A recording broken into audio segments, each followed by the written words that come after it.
नमस्कार श्रोताओं, आप सुन रहे हैं एआई यात्रा देश दर्शन पॉडकास्ट। और आज हम लेकर आए हैं भगवद गीता का छठा अध्याय, जिसे कहते हैं ध्यान योग। अध्याय की भूमिका। श्री कृष्ण अर्जुन को ध्यान का महत्व समझाते हैं। जो अपने मन को वश में करता है वही सच्चा योगी है। जिसका चित्त शांत है, जो इंद्रियों को वश में रखता है, वही ध्यान में स्थिर हो सकता है। ध्यान और योग का संबंध श्री कृष्ण स्पष्ट करते हैं कि ध्यान केवल बैठना नहीं है, यह अंतर्मन की यात्रा है।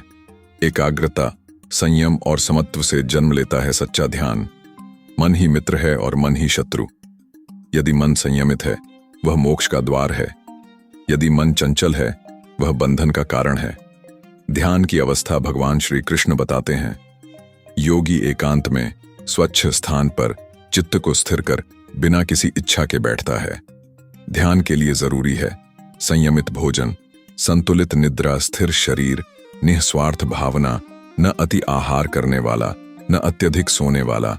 वही योग में स्थिर होता है। ध्यान से आत्मा की अनुभूति। ध्यान क्या देता है?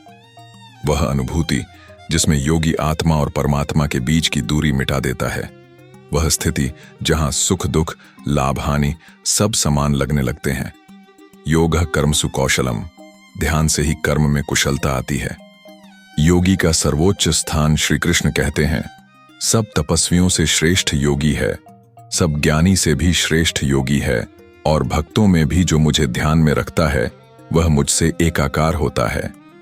यानी ध्यान से जो भक्ति जुड़ी हो वही पूर्ण योग है। अंत में श्री कृष्ण कहते हैं, जो मुझ में श्रद्धा और प्रेम से ध्यान करता है वही मेरे प्रिय है। यही है सच्चा योग, जहां मन, आत्मा और परमात्मा एक हो जाए। निष्कर्ष। इस अध्याय से हमें मिलती है 5 महान शिक्षाएं। 1. मन को जीतना ही योग की पहली सीढ़ी है। 2. ध्यान के लिए एकांत, संयम और सात्विकता जरूरी है। 3.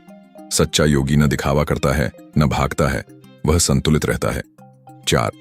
आत्मा के साक्षात्कार के लिए मन की एकाग्रता आवश्यक है। 5. ध्यान से ही परम शांति, ज्ञान और मोक्ष की प्राप्ति होती है।